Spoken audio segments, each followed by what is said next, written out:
বিএনপির সিনিয়র যুগ্ম মহাসচিব রুহুল কবির রিজভীর বক্তব্য ঘিরে রাজনৈতিক অঙ্গনে ব্যাপক আলোচনা সমালোচনা শুরু হয়। এ নিয়ে বিবৃতি দেয় বাংলাদেশ জামাতে ইসলামী। এবার ওই বিবৃতির পাল্টা জবাব দিয়েছে বিএনপি। রোববার রাতে বিএনপির ভেরিফাইড ফেসবুক পেজে জামাতে ইসলামীর বিবৃতি পাল্টা জবাব দেয় দলটি। এর আগে রোববার রাজধানীর চন্দ্রিমা উদ্যানের সাবেক প্রেসিডেন্ট জিয়াউর রহমানের সমাধিতে শ্রদ্ধা নিবেদন শেষে বাংলাদেশ জামাতে ইসলামীকে উদ্দেশ্য করে তীব্র মন্তব্য করেন রুহুল কবির রিজভী। তিনি বলেন, খুব ঘোলা পানিতে মাছ শিকার করতে চান। আপনাদের ৭১-এর অর্জন কি? আপনারা ৭১-এর বিরোধিতা করেছেন। ৭১ ও ৯০-এর গৌরব বিএনপির। সেদিনও শেখ হাসিনার সঙ্গে আঁতাত করে এরশাদের কুলাঙ্গারের নির্বাচনে যাননি। ইসলাম নিয়ে রাজনীতি করেন, ইসলাম মানতে মুনাফিকি করা না।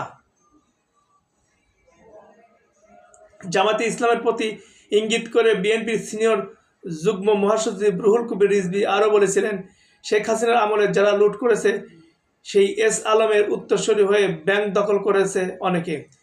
বড় বড় কথা বলে বিএনপির নামে কলঙ্ক লেপন করছে।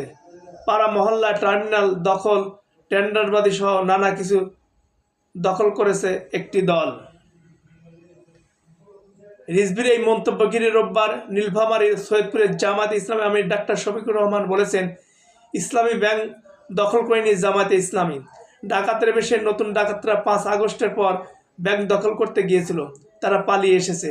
জামাতে ইসলামী ব্যাংক দখল করেনি, বরং এই ব্যাংকে তার মায়ের কোলে ফিরে এসেছে।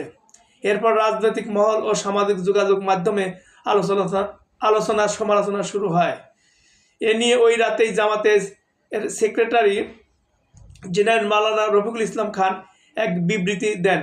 বিবৃতিতে রিজভীর বক্তব্যের জবাব দিয়ে তিনি বলেন, রিজভী অবশ্যই অবগত আছেন ২০১৮ সালে প্রতিষ্ঠিত ভোটকে এড়িয়ে ভিন্ন মতের লোকদের সঙ্গে জোট করে ক্ষমতায় যাওয়ার জন্য যে ঐক্য করা হয়েছিল তা কি জাতির সঙ্গে মুনাফিকি নয়?